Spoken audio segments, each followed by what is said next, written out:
You are listening to Two Heels and a Face Wrestling Podcast, a podcast where we believe wrestling is a buffet and there's something there for everyone. Make sure you're following us on all social media such as Twitter, Instagram, Facebook under Two Heels and a Face. That's number 2 Heels and a Face. Make sure you check out our website, twoheelsandaface.com.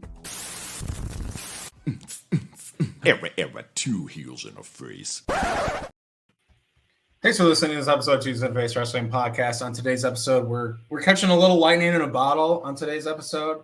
I don't necessarily think we do this maybe enough, Chris. Maybe we need to do this more often, but had a guest cancel. That guest got moved to a week later. We had an opening, reached out to these two individuals, which we love, GPA and Laynie, and they're going to come on as guests, and we're going to talk for a little bit. We're going to talk about some of their antics that have happened most recently. We'll kind of get into that when we talk to them. First, Chris, how's it going, man? How's it going, man? You just came back from Mexico City. I did. I was living vicariously through your Instagram feed and the Two Heels and a Face Instagram feed. When I started seeing those, that you were at the, was it Arena Mexico you were at? Yes. There's two stadiums and they're both named very similarly, right? Mm-hmm. But I think it was just Arena Mexico. And I know there's another one, right? Another arena. I didn't know. The city, it's maybe the City of Mexico Arena or something like that. They're both named. I was at, I think, just Arena Mexico. Yeah, but were you like front, second row? We were second row. Yeah, that's what I thought. I was sitting in the couch, I think, with Carla or something when you posted those stories. He's like, is he really far away? I'm like, no. How could he? He's like, I think that looks like a monitor, like a screen. Like he's like focusing on the big screen. I'm like, no, that he's on second row. Like, so that was pretty cool, man. How did you like that? What was that experience like? It was so cool. It was an amazing experience, a wrestling bucket list experience for sure. I think I want to say that the arena wasn't terribly packed.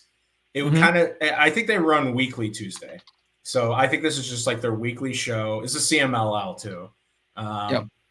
Their weekly show. And Mexico is I think very affordable compared to the US. And we didn't have to, I don't think we paid too much for those second row tickets. I think there was just a lot of tickets available. And like I said, it's just because it was kind of almost like their weekly Raw going on.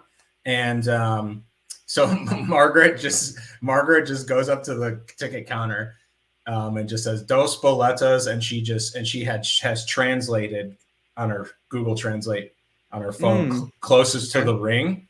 And she just shoved that onto it just hits the screen, hits the Ticketmaster glass basically, and then the person just gave us 2. So we were second row, and it was once you first walk in, they have this really really cool mural right above the concession stand. All these luchadors, you're seeing legends, you're seeing newer luchadors, et cetera, on this really cool mural.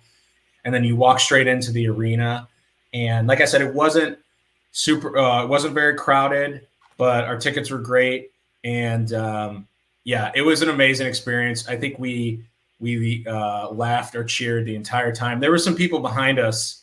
I got more of the story to tell, but there's some people behind us that were ripping into the rudos of the night, which are the heels.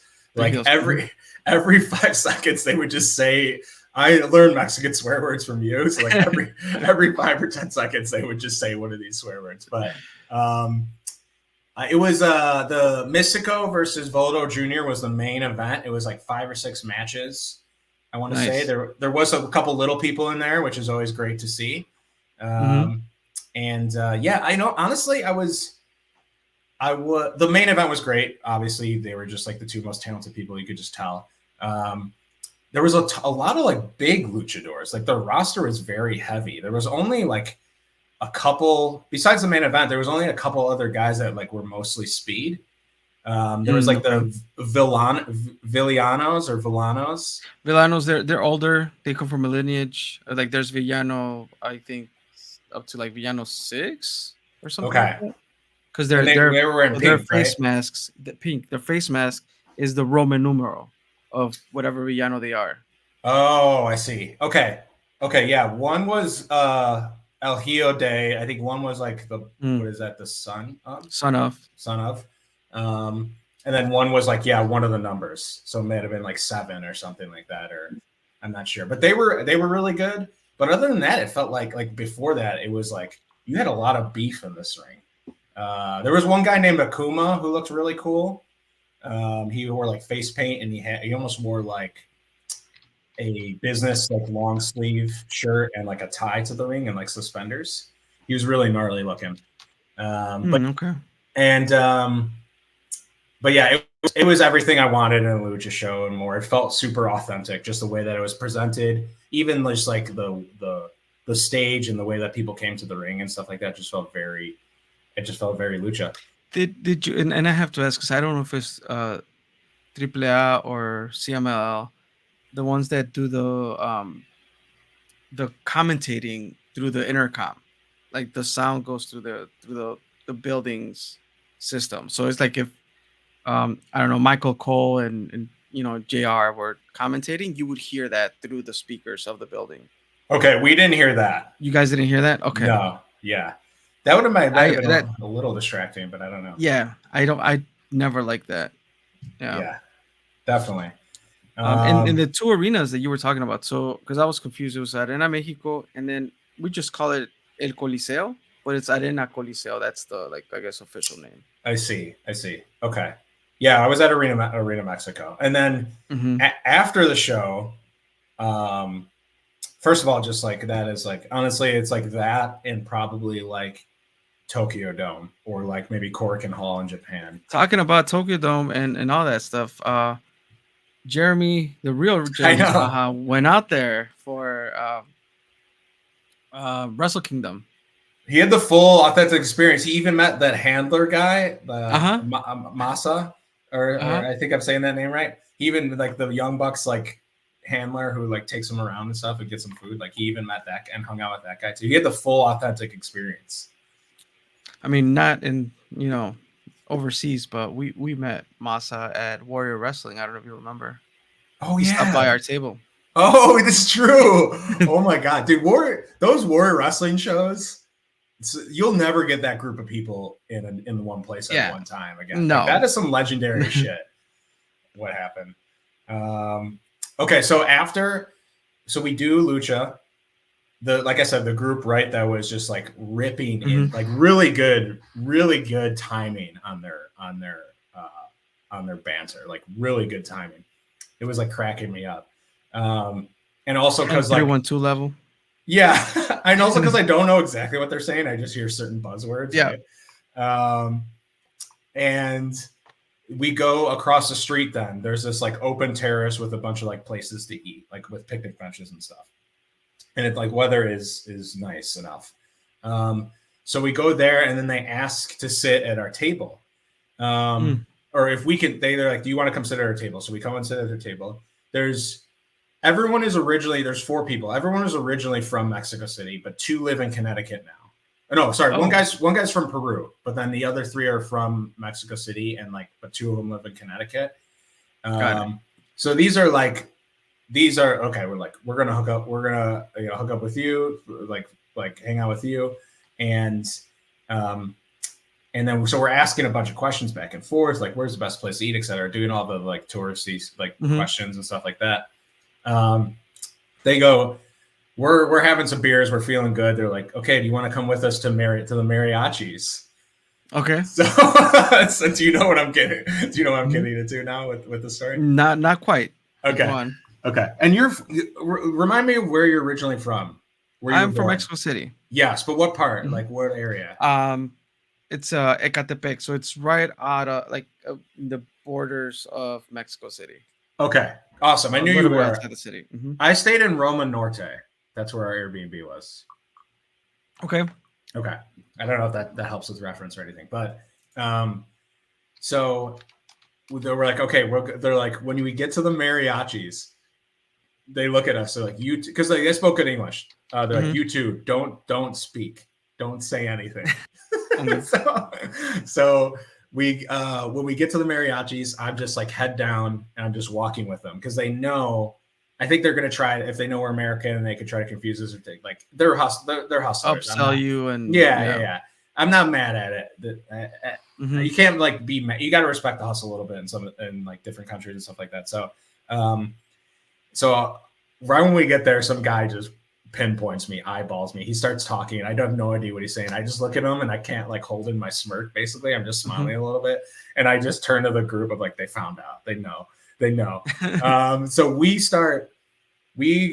go in, we pay a mariachi band to like do 3 or 4 songs. It's amazing. I have like video footage of us dancing and stuff like that. Really, really fun. There's some kind of altercation between them and the mariachis about money. That almost escalates into something, but it doesn't. And then we go to a club after that. So Lucha Libre was amazing, but it turns into that mariachi incident, which was still really fun. I'm glad no incident happened. And then we went to a club, and by like 3 or 4 a.m., it was just one of those nights like, dude, how did we get here? But it was so cool that we had like locals basically taking us around. What your story said. How do we get here? Yeah, that's what my Snap story said. But we were so grateful for those local people. We're Instagram friends with them. We owe them a good time here in Chicago if they ever visit. But yeah, that was the story. So Lucha Libre is amazing. But then like these stuff that occurred after that. So it was one of those nights where we wake up the next day, and even though you're on vacation, you sleep in. You know, we slept in. We went to Coyoacan Market, and then went to the Frida Kahlo Museum. Coyoacan, excuse me. And then after that, so I'm hungover as shit, taking in Frida Kahlo's history. Then after that, we went back and slept more. So a night was had where we needed like a nap. Yeah, and it didn't dig on me. I mean, I texted you because you're a torta connoisseur. True. I texted you about a place. It's really famous in Mexico City. Esquina del Chilaquil, and it's basically, I don't know. You're familiar with chilaquiles at all? Oh yeah, we had some when we were there. Right. So Mexico City is famous for, and to the point that people make fun of it, that we put everything inside a bolillo, inside that. It looks almost like a smaller baguette bread. Okay. Yes. So they're bolillos, and you know the joke is that everybody from Mexico City puts everything inside a bolillo. So a typical thing is to put your tamales. We'll put them inside the bolillo and eat it as a torta. The chilaquiles, we put them inside the bolillo and eat it as a torta. But this place that I was telling you about, they specialize in specifically that, making tortas out of chilaquiles. So there'll be a chilaquil, they'll put some meat, and they'll prepare it, get it ready. It's a huge ass torta, but it's so good. Yeah, it sounds like a breakfast torta, basically. Yeah. So I'm like damn, I don't know why I didn't think about telling you about that before, but maybe next time. It's all good, man. That city's so big. We were there for 4 days, and it felt like we did barely any of it. So I mean, another trip is worth it in the future. It's an awesome city. We had so much fun. So I had to tell you that story though. So I'm glad we got that on there. But we have an interview, right? We do. You mentioned GPA, Laynie Luck. We definitely had our opinions about GPA. And then Laynie also. We've seen her growth, and now they're a power couple. They've definitely been teaming up for quite some time. And at first, if it was like damn, like Laynie Luck wants to go that way, and be there for GPA.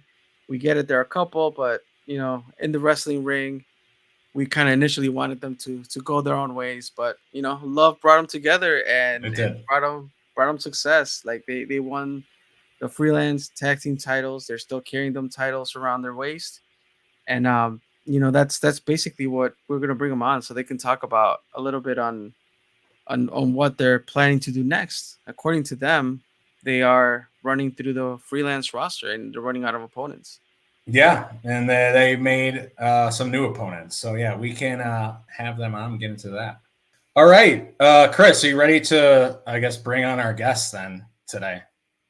Yep, let's do it. Okay, here we go. Bring in GPA and Laynie Luck, Chicago's best and hottest couple, I guess they say. Is that correct? Am I getting that nomenclature right?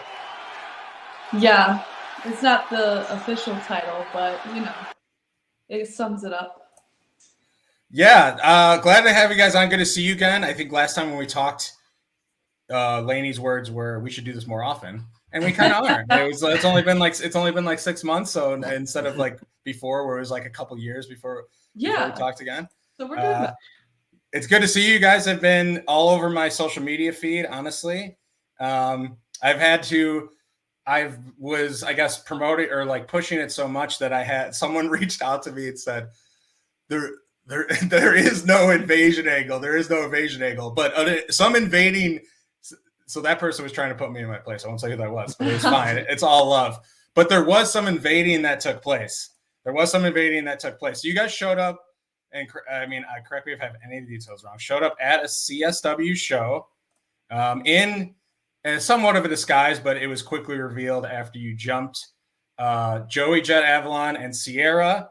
Challenged them to. They are, I believe, the current CSW Tag Team Champions. Challenged them to a match at the Logan Square Auditorium on February 9th, and had some choice words. So to walk me through this, is this something that you've been thinking about for a while? Obviously, you've been in feuds with other couples before, like Jordan Grayson and Gresham, hello. Jonathan Gresham, yes. Our very first couple we ever faced. And I think you trounced them pretty well. But tell me about this as tech. Was this something you've been planning for a while? Like, how did this come about?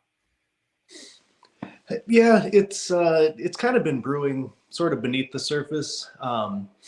So we've faced couples before, we faced intergender tag teams before, but I guess the issue with them kind of breaks down to like there's a territorial aaspect to it. Okay.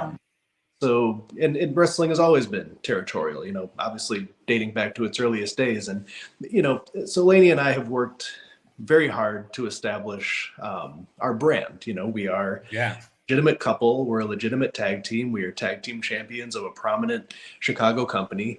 And, when you list those details, we've been hearing and seeing on social media and hearing from the boys in the back, like, oh yeah, that's kind of what Joey and Sierra are doing at CSW too. And so that's been getting on our nerves, and it's getting under our skin.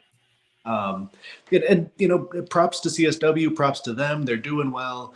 Joey and Sierra are very accomplished. They're very successful Midwest wrestlers, but it's like, they're getting a little close to Keep it to Wisconsin, all right? You guys have it up there, but Chicago's ours. Thank you so much. Thanks. Yeah, it's getting to be a little much. Okay. So it was not necessarily a certain. It's not like you heard something through the grapevine, but it was more just you felt like they were encroaching, and you had to kind of like claim your stake in the territory. Is that true? Yeah. It's because they've been doing their thing for a while, and they've over the past couple of years established themselves at CSW. CSW's been growing and becoming more popular, which is great for the scene. But again, they're kind of infringing on our brand that we've worked very hard to establish. I think that we are recognized as kind of the couple of Chicago, and now they're apparently trying to establish themselves as the same thing, and it's just not really cool with us. So we figured, rather than talk it out or tweet or do all the, the stuff that's not very interesting, why not just take the issue right to them and let them know how we feel? Just pop in and, let everyone know exactly what's up. I think it took some cojones, if you will, to invade. I mean, we've written about it before, freelance and AEW. Like, what if these two promotions went to war? I think last time we spoke, we asked you about that article. I want to say now it's all coming back to me. I think it takes some cojones to step into another team's promotion and do what you into their ring and do what you did. How did you pull that off? I mean, the disguises I know helped a little bit, but did you have any sort of reservations about that, or was it comfortable once you got in there? No, and so the thing about that is like, and I do want to make it clear that this is not an invasion by We don't have the freelance. whole company behind us. This is Correct. our business. We are handling Yes. our business. Yeah, and obviously we're representing the brand that we've established our brand in. So like we are representing freelance, but this Always. isn't freelance versus CSW. This is very much us versus Joey and Sierra. And quite frankly, I have a positive history with CSW. I'm a former Metro Division champion. I've been on their roster for years and years. I've trained at their facility. So, going up to the building and walking in, it wasn't like, oh, hey, what are you guys doing here? No, it was just simply like, hey, man, how's it going? Kind of saying hi to people, kind of peeking around the corner, checking out the show. And then when it was time to act, we did our thing. Cool. So have they accepted your challenge yet? Has that been necessarily announced for February 9th? Yeah, they did. I believe they posted on their social media a very potty mouthed response, and they will be there February 9th. Where would you rate your confidence level right now? I'd say it probably on a scale of 1 to 10. To me, it feels like a 9.5 or even a 10. Because like I said, you dealt with Jordan Grace and Gresham, but it doesn't seem like you're scared of really any couple that's out there. I mean, you went into someone's house and stomped on their doormat, basically. Where would you put your confidence level right now? And if it is a 10, why is that?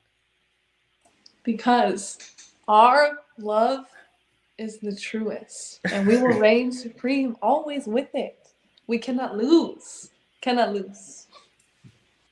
Yeah, and it's something where, like, in Gresham and Jordan were probably our biggest test in terms of facing another couple. But like, Laynie is easily one of the top female talents in the country. I've been doing my thing for quite a while. We train as hard as possible with some of the best in the world. So it's just, it's iron sharpening iron. And I just don't feel like any other couple, despite their reputations or despite their followings or whatever, nobody is quite at the level that we are overall. Not to put you on the spot though, right? Because you named, Laynie's talent and, how she's grown over the years. We've seen that and we're very proud. And GPA, you've been, strategic and definitely, talked about the brand that you built over the years. Whose idea or who brought it to who of like, what if we show up? Who out of the both of you said, what if we do this? Or let's do this. I feel like you brought it up. Yeah, we were just talking about shows. Yeah, and it's been whispered like by freelance that because they're always looking for opponents for us because they're running out of options. We're wiping the floor with everybody. So they're obviously Joey and Sierra have kind of come up in conversation, and for one reason or another, it hasn't happened yet. And so we heard about it fairly recently, and we realized, okay, well, we've got some downtime between now and the next freelance show. Yeah. And as it so happened, we had the night off. CSW was running, so we saw an opportunity and we took it.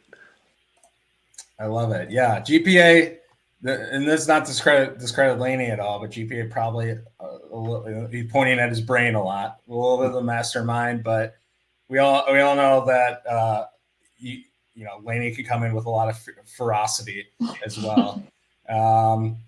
Is Laynie, and catch me up on pivoting like slightly. Catch me up on like on any of the ROH stuff you've been doing, because I feel like I've been seeing that recently. Can you explain how that's been going and things like that? Because I feel like that's only continuing to build on your confidence as well.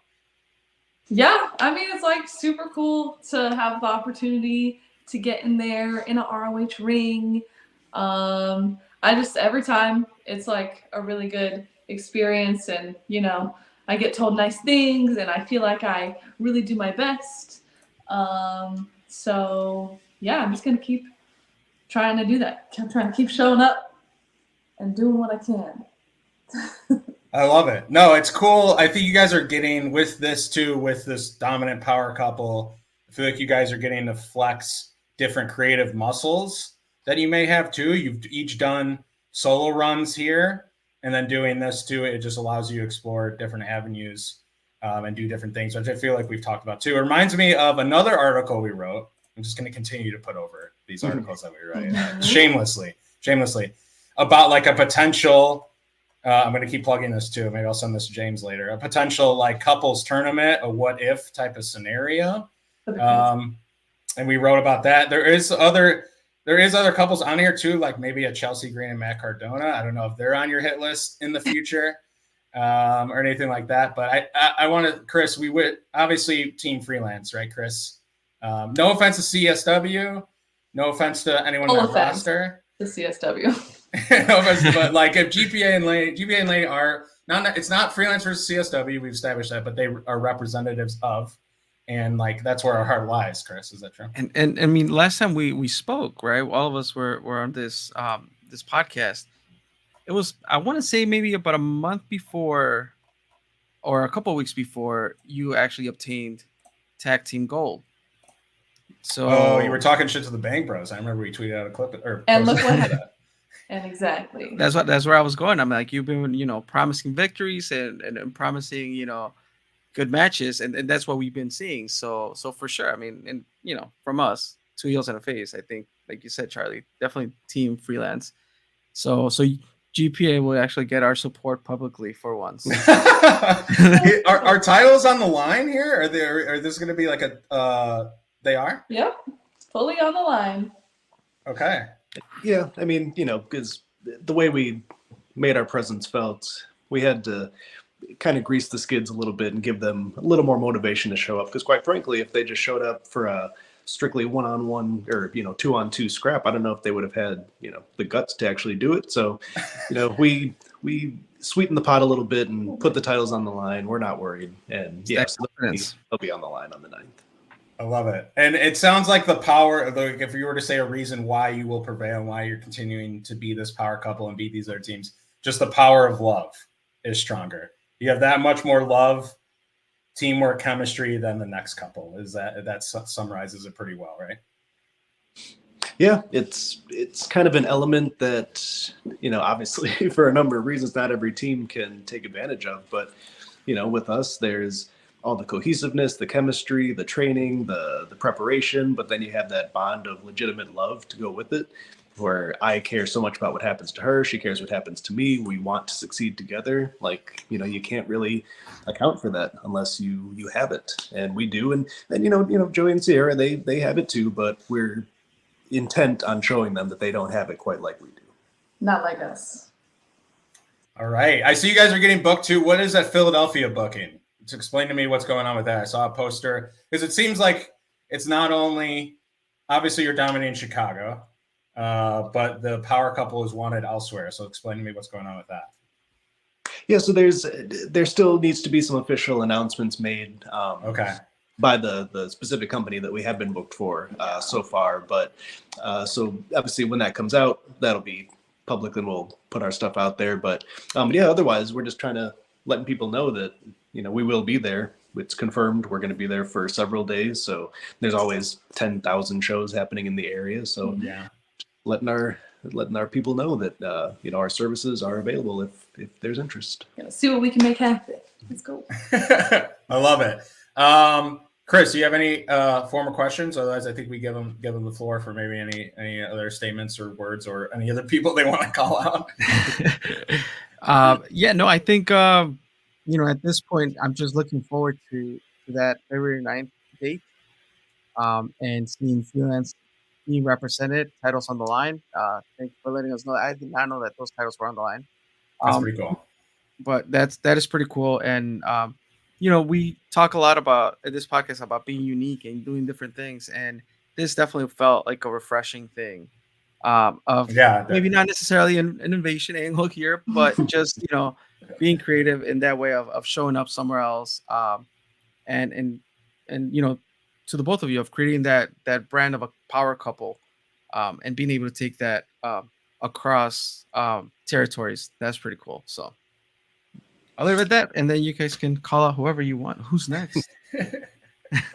Yeah, I mean, I don't know that we necessarily need to call anyone out. We've done that recently, so we're plenty, but yeah, no, I think that's another aspect of what we were going for with this is that you don't really see a lot of this kind of stuff locally because, Yeah. you know, it's always been a big pissing match between local companies. You know, you can't work here, don't go there, whatever. But, you know, again, like there's, I think, enough calm waters between CSW and freelance to where, you know, if we're going to be commingling with their talent anyway, you know, hey, why not shake things up a bit and create some interest? And it's one of those where, you know, because I've been following the numbers, we're up to like 12,000 views on Twitter. You know, there's all kinds of likes and shares and interest going on with this. And if you really think about it, it's purely a local angle. You know, we didn't have to bring in, you know, The Rock and Steve Austin just to generate a little bit of interest. Like we just have local people doing our thing and the fans are buzzing. So to me, that's kind of one of the cooler aspects of this. It's very much kind of a homegrown situation. Yeah, I think I took it and ran with it when I saw it, or at least posting it on socials. And once again, I had to be kind of tampered down a little bit. But even like Sean Lennon was messaging me, like he wants to do like a speculation episode, just like what, like who, you know, this is a good matchup, you guys versus Joey and Sierra, but like what else? So what are other potential matchups that could happen? Just a little fun. What if the Marvel show What If just happened? So I think we're going to harness some of that energy and maybe do an episode on his channel, but we'll see. But yeah, like I said, like once I saw that, my mind just went crazy with speculation, which is like half the fun, you know. Exactly, it's people talking. Yeah, that's what wrestling's all about, is like the potential what if matchups and things that could happen. So, I mean, I think we really appreciate it here. We're on your side, like we said. And yeah, and anything else you want to say before you leave? Where people can follow you or anything like that? I mean, just to follow up on what you were saying, I think that's, yeah. You know, to me, there's no harm in that. Like, you know, okay, yeah, we're stressing that this is only between us and Joey and Sierra, but in terms of like how the fans look at it and the undertones and the possibilities going forward, like, hey, you know, run wild, let your imaginations, you know, go off, and who knows, like there's always the potential for anything in professional wrestling. Like, you know, obviously there's a lot of red tape and a lot of situations and a lot of, you know, negotiations that would have to take place, but I think that this has shown that there's definitely meat on the bone when it comes to this particular dynamic. So, you know, you never know. There could be more down the road. Maybe it ends here, but you know, I think that this is showing that there's potential for something down the road, whatever it might be. But yeah, in terms of socials, Twitter, I'm at GPA Thinks, and Instagram is at GPAIG. There you go. I'm at Laynie Luck on absolutely everything. Nice and easy. Yeah, come see us at Freelance. Come watch us on IWTV. Come see me at St. Louis every other freaking weekend. There you go. Chris, I don't know if this is coincidence, but like a year ago, I wrote about Fitchett versus Vega. It's happening. We wrote a Freelance versus AEW blog. This is like both of these people do work for AEW, although once again, it's not promotion versus promotion, but it's like a little hint of like a Freelance versus AEW, even though they're representing CSW in this. So I think I should just keep writing out this wacky shit. And maybe it'll keep coming true. What do you think? Keep manifesting. Exactly. Exactly. Manifest. Believe in that energy. Yeah, creating opportunities, creating entertainment, and for us, it allows us to be fans, right? And just kind of get creative in that aspect. So keep doing what you're doing, man. Laynie GPA, thank you for being on. And this, you know, we're definitely looking forward to what's coming up February 9th. And yeah, we'll see what happens after that. Yeah, thanks for having us, and we can't wait to have fun with this. Yeah, talk soon. All right, thanks, guys. All right, thank you.